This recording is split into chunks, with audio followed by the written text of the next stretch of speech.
They don't call it the monsoon season for nothing. Carry on. Let's go tuk tuk. Everyone should reach a place so shockingly different. Adventure brings new appreciation and awe. For sale? There's few comforts. Celebrites would have difficulty here. It's certainly not a place to resort. I have no plan other than to explore and spend the night with a family that speaks no English. Remember that part about comfort zone? Here's a test, and it's not from walking these roads alone. The trepidation of crossing rickety bridges doesn't seem to bother the locals. The river splits the community, and my homestead is situated on the opposite bank, over there. Waiting for the owner of the homestay to give me instructions. Very interesting situation I found myself in. I'm loving it. Once again, the only American here. Yeah, this is going to be quite an adventure here in, where am I? Kampong, Khleang floating village. I wonder if this is my boat that's taking me. My first attempt to cross it is made easy by this boy who paddles me to his parents' house. This is so rad.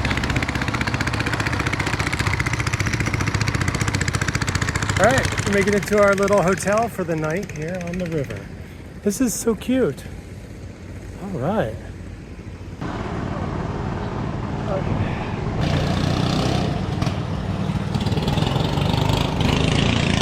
Hello. I'm Mark. What is your name? Bundang. Mark. Amazing. Lovely. Very good. Thank you. The home is open air and adapted to stand above the annual monsoon. Okay, so I just arrived here in this village, already breaking a sweat. As you can see, the accommodations are quite nice. It comes with natural air conditioning and a mosquito net and a lot of neighbors. I did bring earplugs because those boats are quite loud, and I figured that they are going to be fishing at all times of the night. So this is home for the next 2 days. No one looks at me any differently. They just, like, everybody's so friendly. Hi. And so I'm just walking down the street. Most people, until I break out the camera, they don't even notice that I'm here. I'm loving it. I just kind of blend in as I walk down the street here on Main Street in Kampong, Khleang. Everybody's so hard at work here. Seems like they all have a task. Despite the lack of amenities like consistent electricity or running water in some homes, these resourceful and humble lives persist with mindfulness. I walk these dirt roads, sometimes invisible, but more often with moments of curious celebrity. Polite children always say hello, seeking a doorway into my culture. I got my posse! I got my posse! I'm cool here. They got my back.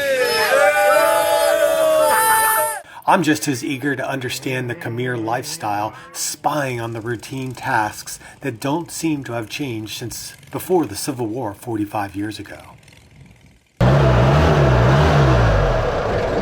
All right, giddy up. Going for a boat ride.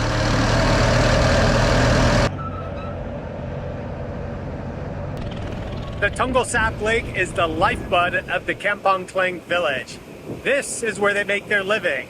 This is where they spend all their time. And this is why the village is settled along the river.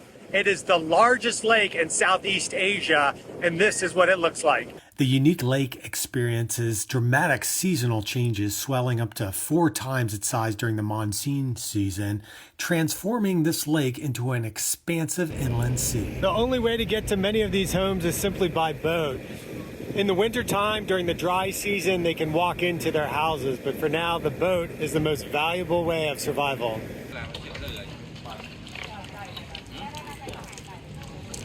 Beyond its economic significance, the Tonle Sap Lake holds a deep cultural and spiritual importance.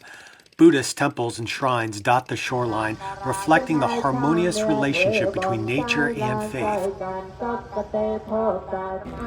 So Buddhism is a very big deal in this town. There's a lot of religious temples. It's kind of peaceful in here. Let's go take a look. Buddhism is the antidote to acrimony. The teachings are deeply woven into daily life, guiding locals in their interactions, fostering a strong sense of community, and instilling gratitude for life's simple blessings.